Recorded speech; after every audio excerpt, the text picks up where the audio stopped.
Buonasera, benvenuti, ben ritrovati in questa nuova puntata di Facciamo il Punto, un programma che torna di tanto in tanto a ricordarci l'attenzione su alcuni temi del sociale del nostro territorio. Questa rubrica infatti è organizzata dall'Ufficio della Pastorale Sociale, Lavoro, Giustizia, Pace e Salvaguardia del Creato della Diocesi di Vittorio Veneto in collaborazione con la Tenda TV. Questa sera ci ritroviamo insieme per scoprire cos'è accaduto ormai un paio di settimane fa con la costituzione di una nuova fondazione del nostro territorio, del Vittoriese, Fondazione Limen ETS. Abbiamo allora questa sera in studio con noi Massimo Ciacchi, presidente della cooperativa Terra Fertile. Buonasera. Renata Darè, che è la presidente di ANFAS Sinistra Piave APS. Buonasera. Io in doppia veste, sia come conduttore per il lato pastorale sociale, ma anche rappresentante della Fondazione Caritas Vittorio Veneto ETS, che insieme agli altri due partner è il fondatore della Fondazione Limen, di cui abbiamo parlato. Limen, un nome già in sé particolare, significa tante cose. In latino significa la soglia, quindi il punto in cui ci si incontra, il limite tra il dentro e il fuori, il luogo principe dell'inclusione per far entrare, includere, per far uscire e contaminare con idee nuove, ma in greco significa anche porto, approdo sicuro, punto di riferimento. È una fondazione quindi che vuole nascere qui nel nostro territorio nell'idea della costituzione di un welfare di comunità, mettere insieme le risorse di un territorio per creare un modello sociale che ricomponga il senso di comunità che il mondo di oggi tenta anche un po' di superare, non mettere più insieme, dividere, frammentare, atomizzare. L'idea di recuperare il noi di una comunità in cui tutti i componenti della società siano protagonisti della costruzione del proprio futuro. Ma lo chiediamo anche a Massimo questa sera di raccontarci un po' che cos'è l'Imen, la fondazione che è nata l'11 giugno scorso, dal suo punto di vista. La Fondazione Limen è un progetto che parte da lontano. Sono diversi anni che appunto assieme ad ANFAS, assieme alle famiglie delle persone con disabilità, si ragiona sul fatto di poter creare uno strumento per tutelare le persone con disabilità, soprattutto nel dopo di noi. È stato molto interessante però, avere un feeling, un'interazione positiva col mondo Caritas,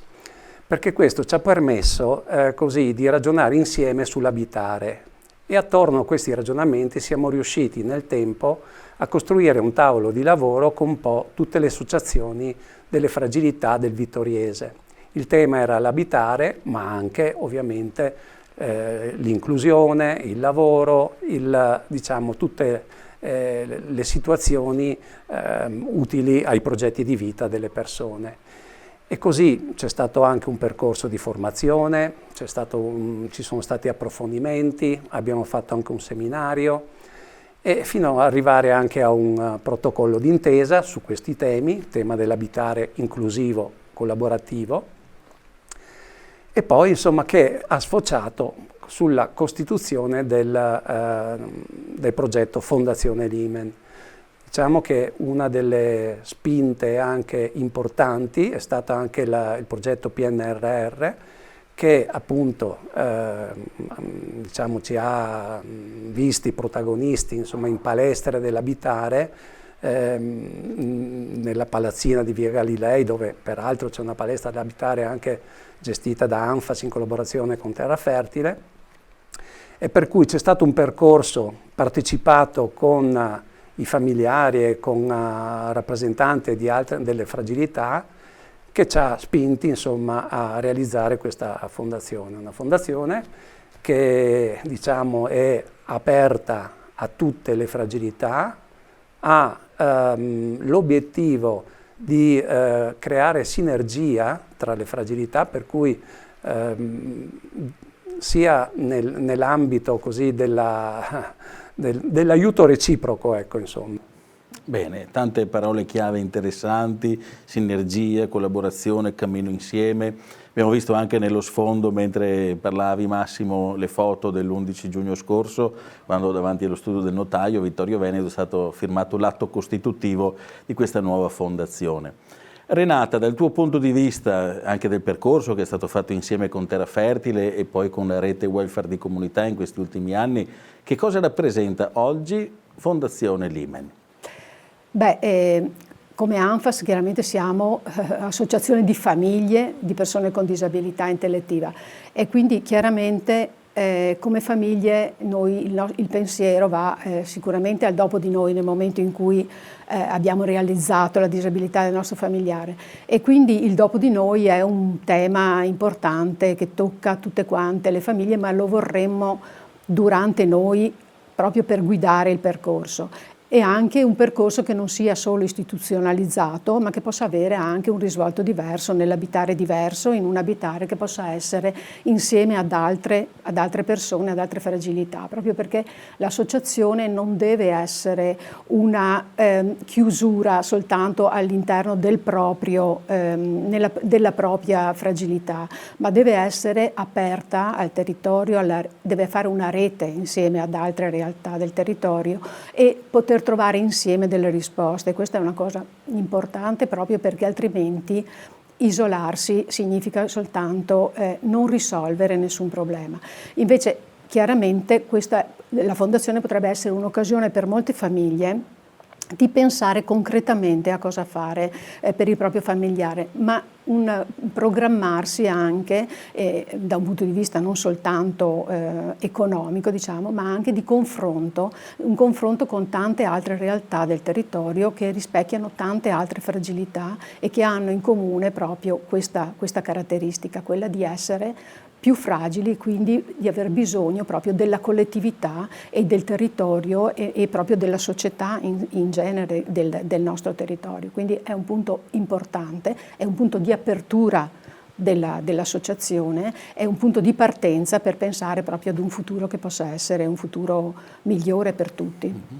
Hai sottolineato bene questa dimensione della rete, del lavoro d'insieme, anche del mettere insieme le fragilità, il che non è una cosa scontata e forse diciamo, il punto di favore, il fiore all'occhiello di questa nuova fondazione che è nata è proprio perché ha avuto nel suo passato recente e anche nel suo presente, immaginiamo anche nel suo futuro, proprio quest'ottica di rete, di collaborazione che è stata il suo punto di forza. La debolezza, la fragilità, la disabilità infatti non sono necessariamente e soltanto un limite, ma possono essere proprio quell'occasione che spinge a fare anche un salto di qualità, ciò che non faremo mai se non avessimo la percezione di questo limite, invece il limite ci mette di fronte anche alla possibilità di fare un salto in più e questo salto in più, l'abbiamo riconosciuto, è nella dimensione comunitaria. Lanciamo allora la palla a Massimo nuovamente, in che modo Terra Fertile ha così intercettato l'utilità di questo progetto, cosa vi ha mossi in questi anni a sentire come cooperativa di dover impegnarvi, mettervi in gioco dentro questo tema, quali sono i valori che ritenete importanti? La nostra cooperativa è una cooperativa territoriale radicata che ha fatto una scelta ben precisa. La sua politica è quella di creare progetti a favore della comunità. In questo senso il welfare di comunità di rete, quello che abbiamo creato in questi anni assieme ai partner, è proprio il nostro obiettivo, per cui vedevamo questo progetto di rializzo della Fondazione come un concretizzarsi dei nostri sogni, che erano quelli di costruire reti, di costruire ponti, legami, nuove amicizie. Questo per stare bene tutti, non solo le fragilità, noi stessi, c'è una società che tende a sgranarsi e noi abbiamo il piacere di poter contribuire per quello che possiamo a creare dei legami nuovi, costruttivi, positivi e generativi. Sì, ecco, forse conviene anche per i nostri telespettatori, per aiutare un po' ad avere sotto mano il percorso che abbiamo fatto, noi l'abbiamo bene in mente perché l'abbiamo vissuto proprio concretamente, ma forse è interessante anche raccontare il come si è arrivati a questo progetto e mettendo anche in fila un po' le date. già primi incontri, Renata e Massimo, li avevate vissuti nel 2019, quando si era un po' profilata la possibilità di una costituzione di una fondazione con questo scopo. Non so se volete raccontare un attimo, magari sì, Massimo. Nel 2019 c'era già un'idea di fare una fondazione, poi per una serie di vicissitudini non si è riusciti. È stato un po' poi anche a seguito di 2 convegni sul welfare di comunità del 18 e del 19 che abbiamo cercato anche nuove collaborazioni al di fuori di quelle tradizionali, e per cui si sono cominciati anche a stringere legami con Caritas e poi via via con tutte le altre associazioni del territorio. Poi c'è stato il Covid in mezzo, quindi un po' le cose si sono anche un po' interrotte. Nel 2022, così per continuare in questa linea del tempo, nel 2022 è nata questa idea in modo informale, senza tante aspettative, devo dire, insieme anche a Caritas e altri enti del terzo settore del Vittoriese, questa idea di un tavolo per il welfare di comunità. Non tanto un tavolo dove si dovesse fare subito delle proposte operative, ma un luogo, e col senno di poi devo dire è stato assolutamente importante, in cui maturare una visione condivisa intorno a che cos'è il welfare di comunità, da cui è emerso anche fra tutte le priorità la priorità dell'abitare e dell'abitare inclusivo dentro un'emergenza abitativa che, come sappiamo, oggi è veramente allarmante, e lo è soprattutto anche per le categorie più fragili: anziani, disabili, immigrati in cerca di inclusione nel nostro territorio, e sono un po' le realtà di cui le associazioni, gli enti del terzo settore che abbiamo messo attorno a questo tavolo si occupano. Si arriva così nel tempo, 22-2024, il primo convegno in Casa dello Studente Vittorio Veneto, Abitare il futuro. Nel frattempo c'era stato anche quel percorso di formazione di cui parlava Massimo prima, convegno che ci apre un po' il territorio, che fa conoscere l'idea, la progettualità, il desiderio di fare qualcosa di concreto per il welfare, per il senso di comunità del nostro territorio. Il maggio successivo, 2024, la sottoscrizione della rete welfare di comunità. Si rafforza un po' di più, diciamo, il legame fra questi 10 enti del terzo settore del Vittoriese. Ricordiamo, non so, il centro sociale Piazzone Paravicini, la San Vincenzo qui di Vittorio Veneto, ma anche la Porta ETS e l'associazione Volontari Amici della Porta, ma anche l'associazione 12 Ponti, Rete di Cittadinanza Solidale, insomma tutta una serie di realtà che proprio qui nel territorio si occupano dell'attenzione ai più fragili. Questa rete, quindi, una volta costituita in modo più stabile, diciamo così formale, si impegna ulteriormente in questa progettualità, che poi in questi ultimi mesi ha trovato nell'idea della costituzione di una fondazione, qualcosa di ancora più strutturato, il suo naturale epilogo che possa dare poi seguito a questa progettualità sull'abitare e sull'abitare inclusivo. Renata, passiamo la parola a te. Cosa dici un po' di questo percorso? Come ti sei trovata anche con la tua associazione dentro questo percorso che abbiamo fatto in questi anni, e anche dentro quegli aspetti di formazione che ci hanno accompagnati in tutto questo? Non è stato infatti nulla di improvvisato, ma passi ben calibrati e accompagnati da un'adeguata appunto formazione. C'è stato il coinvolgimento anche e soprattutto proprio del progetto del PNRR, che ha coinvolto molte famiglie di persone con disabilità intellettiva, che ha permesso proprio di creare un gruppo molto affiatato e anche molto motivato su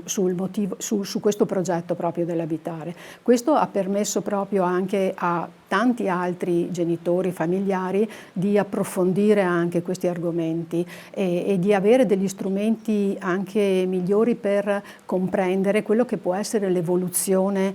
dell'abitare, di un abitare che è non soltanto appunto dedicato, ma è un abitare che implica un'apertura proprio all'altro, al territorio, ma dove anche le persone possano essere anche attori di questo abitare, possano diventare anche non solo portatori di interessi, ma anche aiutare altri nei propri percorsi. Quindi il nostro percorso di formazione che c'è stato e che ha avuto 4 o 5 incontri che dovremo ancora concludere nei prossimi mesi, serve proprio per poter far vedere, far capire a tutti quanti i partecipanti quelli che sono le varie sfaccettature del problema, in questo caso dell'abitare, e che quindi coinvolge tutte quante quelle che sono le realtà sociali e le realtà del territorio, anche le realtà produttive del territorio, che hanno permesso proprio di dare un ampio respiro anche a questa visione. Quindi c'è stato anche un coinvolgimento non soltanto come associazioni, ma anche proprio come realtà del territorio, produttive proprio. E tu personalmente hai apprezzato questo percorso? Cosa ti ha lasciato? Sì, direi di sì, direi che è stato arricchente, primo perché ci si trova a confrontarsi con delle altre realtà e quindi non ci si limita soltanto alla visione singola dei nostri piccoli problemi, che magari sono anche grandi in molte situazioni, ma proprio perché si capisce che soltanto lavorando insieme ad altri e quindi confrontandosi con altri, cercando proprio anche delle soluzioni che possano essere, che possono andare bene anche per tante altre realtà, poi arricchiscono la persona stessa che viene coinvolta e quindi matura anche un'idea e un pensiero diverso, e questo è stato positivo, ma non solo per me, ho visto anche per le altre famiglie che hanno partecipato. Bene, grazie Renata. Tra le tue parole c'era un po' l'indicazione anche di un percorso fatto con il territorio, una partecipazione, allora lancio un po' la palla a Massimo rispetto a questo radicamento territoriale della Fondazione Limen e anche a quell'idea di consiglio di territorio che è stato posto all'interno della Fondazione. Se vuoi spiegarci un po' come funziona, che cos'è questa cosa e come questa Fondazione intende radicarsi appunto nel territorio per essere partecipativa e in questo senso generativa di comunità. Sì, la Fondazione si è dotata proprio per statuto di questa opzione, diciamo, che il Consiglio di Territorio non è un organo diciamo deliberativo, ma è un organo consultivo e che diciamo noi ci auguriamo possa coinvolgere maggiori realtà possibili. Sicuramente la nostra rete di welfare di comunità sarà la base per questo Consiglio di Territorio, che noi però stiamo coinvolgendo appunto anche le imprese e vorremmo appunto coinvolgere tutto il mondo produttivo. La Confartigianato è già partner da un po' di tempo e si sta appunto interrogando anche su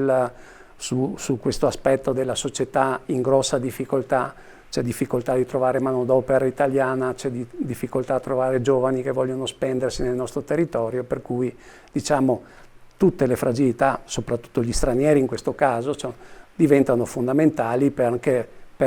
sia per il lavoro ma anche per occupare diciamo, tutti i posti strategici anche della società. Ecco, ci sono, purtroppo è la statistica che dice questo, diciamo, gli italiani sono sempre meno, è previsto che nel 2031 in tutto il Veneto ci saranno 200.000 anziani in più, e contemporaneamente 200.000 giovani in meno e una fascia intermedia, quella produttiva e contributiva, fortemente ridotta. Va da sé che noi dobbiamo generare situazioni di inclusione per tutte quelle persone che cercano, che hanno voglia di includersi, di integrarsi, di trovarsi un lavoro, che è la cosa più facile. La cosa più difficile invece è trovare una casa, no? Per cui questa fondazione ha proprio questa, diciamo, come obiettivo specifico, diciamo, mettere in relazione i bisogni, no? Il bisogno di chi è in uno stato di precariato abitativo con chi invece si trova in uno stato di solitudine e bisognoso di avere un legame non solo affettivo ma anche di sostegno. Per cui questa intergenerazionalità e questa interfragilità, diciamo, noi crediamo e siamo stati anche poi molto sostenuti con questa idea da gente esperta, tipo il direttore dell'Isra di Treviso, ma anche altre realtà che abbiamo visitato in Lombardia, ecco, ci hanno tutti spinto ad andare avanti con questo obiettivo, pensando anche il fatto che veramente noi siamo una società vecchia, diciamo,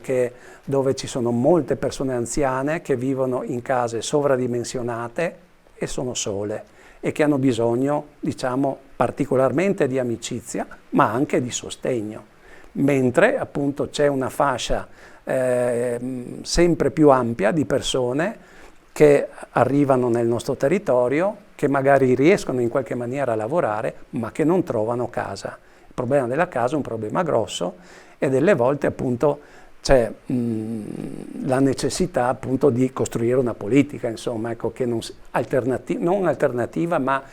diciamo complementare a quella della residenzialità pubblica, insomma. Bene, quindi il co-housing potrebbe essere una delle modalità in cui vivere quella intergenerazionalità e interfragilità. Mi è piaciuto molto questo insieme di parole che indicano un po' anche il senso di questo welfare di comunità, mettere in dialogo, in contatto generazioni diverse, fragilità diverse e aggiungiamo anche potenzialità diverse, perché la bellezza di questo mettere insieme è proprio cogliere le potenzialità che ciascuno può dare in questo.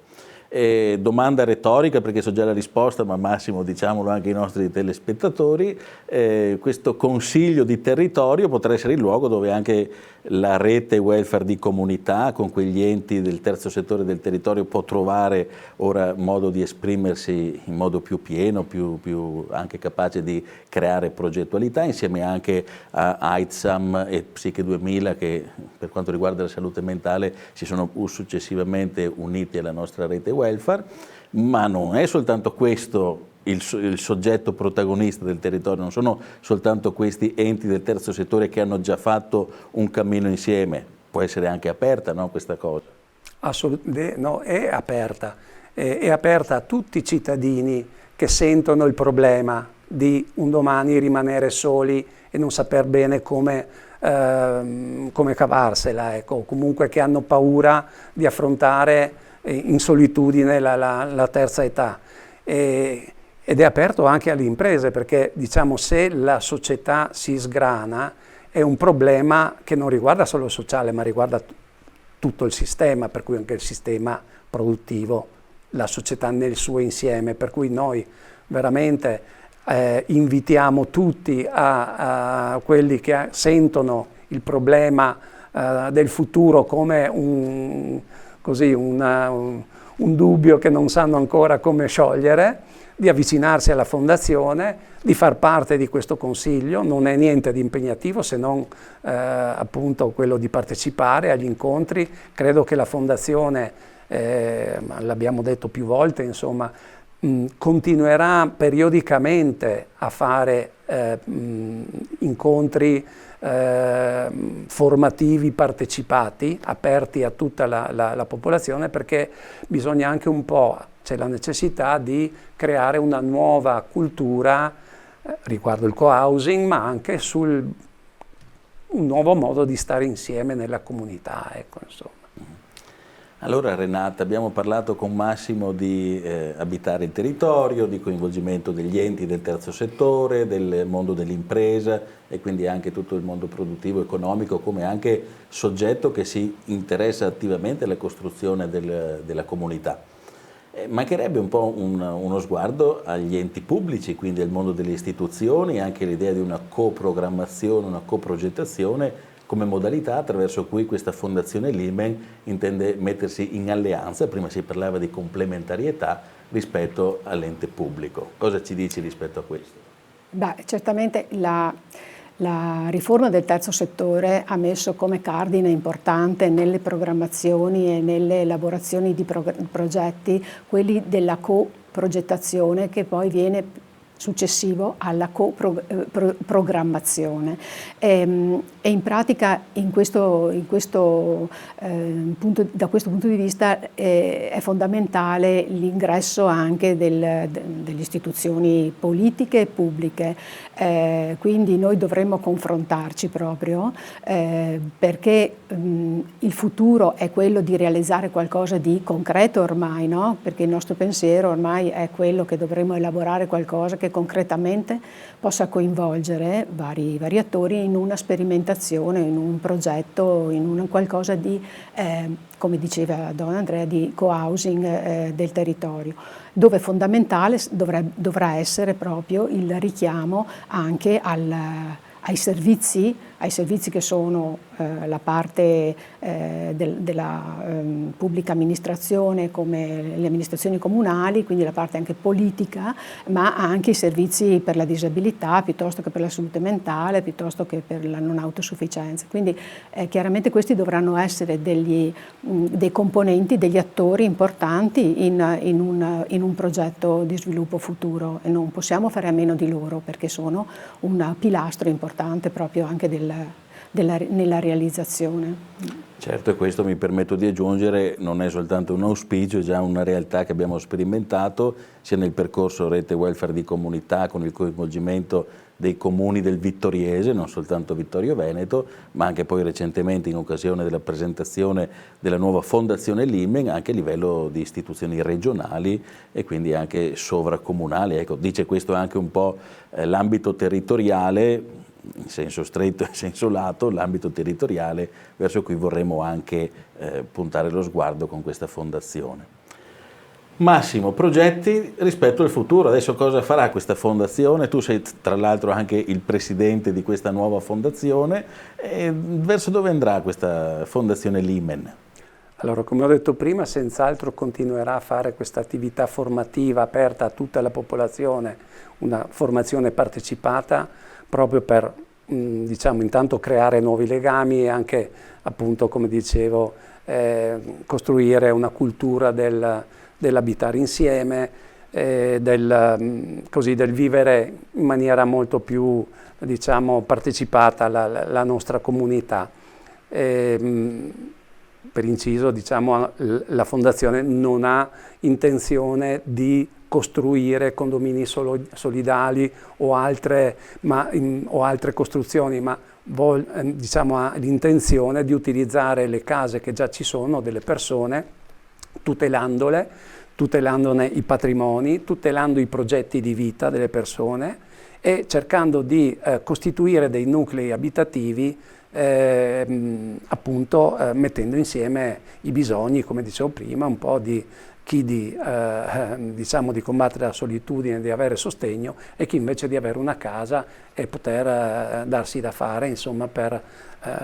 includersi e per integrarsi. Per cui da un lato questo, dall'altro continuare le visite studio nel vedere realtà che già esistono. In Lombardia ce ne sono molte e sono state illuminanti, per cui questo è una cosa che dobbiamo fare, anche informarci sulle continue novità che ci sono, non solo nelle normative, ma proprio progetti che nascono dal basso, nuove idee, nuove forme appunto di interazione comunitarie. E terzo, anche cercare di far partire dei progetti concreti che possano diventare dei progetti pilota e che possano anche dare il senso di tutto ciò che stiamo dicendo, che non è proprio così automatico da comprendere e che c'è bisogno anche di vedere che funzioni e che venga gestito. Questi progetti di co-housing ovviamente hanno anche, prevedono diciamo, delle figure professionali che monitorano i nuclei abitativi, che monitorano le relazioni. Ci sarà sicuramente prima o poi la figura del mediatore di quartiere, che possa in qualche maniera anche mettere in relazione diciamo, gli abitanti del co-housing con il quartiere, insomma, e poi ci saranno anche mi immagino anche tutti i rappresentanti delle associazioni, insomma, che concorrono, no, per creare tutte le occasioni di inclusione, di sviluppo dei legami. Per cui progetto pilota, noi ce l'auguriamo anche possa diciamo, manifestarsi e possa realizzarsi nella palazzina di via Galilei, perché appunto lì ci sono 2 appartamenti appunto ristrutturati proprio col progetto PNRR, dove si sono svolte queste palestre di autonomia, e potrebbe essere veramente il luogo di inizio di un progetto pilota. Quindi, riassumendo in 3 parole, potrebbe essere formazione, anche rispetto alle altre buone pratiche del territorio, ideazione, la progettualità insieme con gli attori stakeholder del territorio, e la sperimentazione dentro questo progetto pilota a cui facevi riferimento. E Renata, abbiamo fatto in questo percorso di formazione anche degli esercizi di futuro, adesso non pensate a robe magiche o robe del genere, ma modelli anche scientificamente collaudati che permettono di immaginare scenari possibili rispetto al futuro. Se fossimo nel 2036, Renata, come vedi questa fondazione? Cosa ha realizzato nel 2036? Beh, io mi auguro intanto di vederlo, primo. Secondo, direi che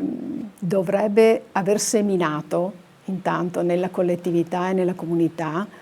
questa idea proprio di questo abitare diverso, e quindi un modo di vivere che non sia più soltanto all'interno della propria casa, ma che sia aperto anche ad altre realtà. È un'idea anche di una vecchiaia diversa per ciascuno di noi, appunto non proprio limitata soltanto alla singola abitazione, ma un condividere con altri anche il periodo finale della propria vita, e nello specifico, perché è chiaro che insomma, essendo un familiare, questa è la nostra il punto debole, diciamo, e che quindi porteremo ovviamente come visione, non principale ma insomma importante,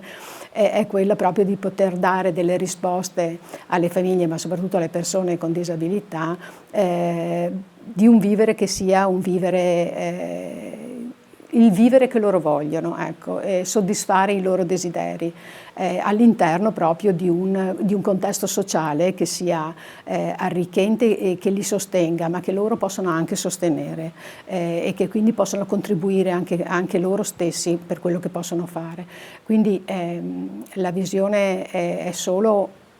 positiva al momento, perché noi abbiamo tante speranze. E poi dopo bisogna che però tutti quanti riescano a partecipare a questo, e che quindi diventi un qualcosa che nasce da tanti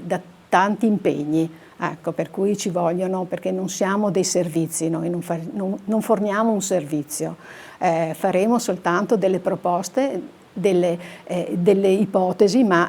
per realizzarle ci deve essere tutto un corredo intorno e un aiuto che ci deve arrivare da tutte le realtà del territorio. Ecco, questo è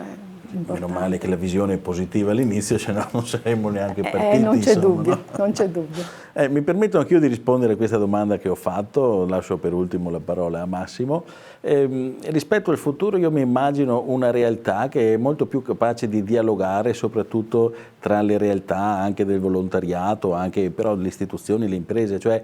senza perdere l'identità di nessuno, perché ogni realtà ha la propria identità, la propria storia, il proprio obiettivo, il proprio carisma, senza perdere l'identità di nessuno, però riuscire a assumere il punto di vista di tutti, in modo che i progetti che verranno realizzati non sono i progetti a favore dell'uno, a favore dell'altro, quasi ragionassimo su un piano comune, ma diciamo verso una prospettiva comune, quindi su un'altra direzione, dove tutti possono riconoscere la propria identità, ma dove il progetto è di tutti e di nessuno, perché tutti insieme hanno costruito qualcosa che è utile e bello per tutti. Non so Massimo se vuoi aggiungere. Avete detto molto, comunque diciamo anch'io dal mio punto di vista, io mi auguro e spero che appunto diciamo, cambi un po' la mentalità, ecco, ci apriamo un po' a questo nuovo concetto così dell'essere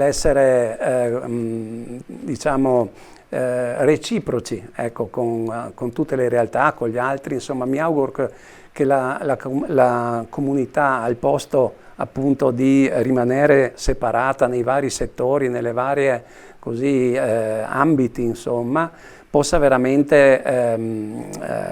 rendersi coesa e noi stessi, perché questo è un problema, diciamo, quello dell'abitare, che investe un po' tutti, no? Non siamo qui a parlare solo di fragilità, tutti noi siamo destinati alla fragilità e di conseguenza è proprio una speranza anche di tipo personale quella di poter così aiutare ed essere aiutato nel momento del bisogno, una cosa anche banale ma insomma però molto importante, che oggi non è più banale, bisogna ribadirlo e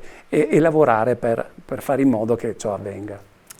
Bene, siamo ormai alle battute conclusive della nostra trasmissione, facciamo il punto.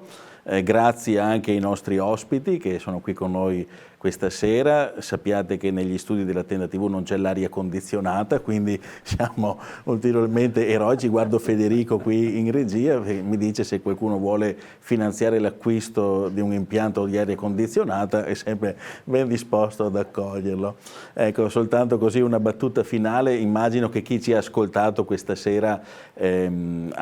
possa avere idee diverse. C'è chi magari ha seguito in questi mesi e in questi anni l'evoluzione della rete welfare, della nascita della fondazione e che quindi abbia già un'immagine e un concetto, diciamo, completo di quella che è la progettualità, il senso, la prospettiva di questa nuova fondazione. Ci sarà anche chi ci ha ascoltati per la prima volta mentre esponevamo questo progetto, forse chi ci ha ascoltato per la prima volta ha un po' di confusione perché non è una cosa che dici, bon, fa questo servizio ed è questo, ma è una cosa molto più complessa. E proprio perché è complessa non è semplicemente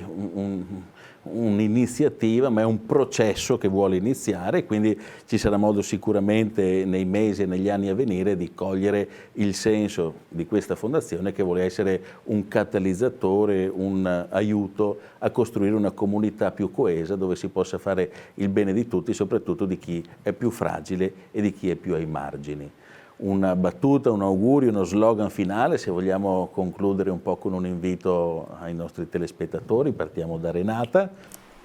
Intanto di approfondire, se volete, la nostra conoscenza e fatelo magari nelle prossime realizzazioni di incontri pubblici e anche appunto in questa nuova forma di partecipazione che abbiamo messo all'interno della Fondazione come statuto, perché c'è bisogno di tutti. Massimo? Mi associo anch'io e invito tutti gli interessati a partecipare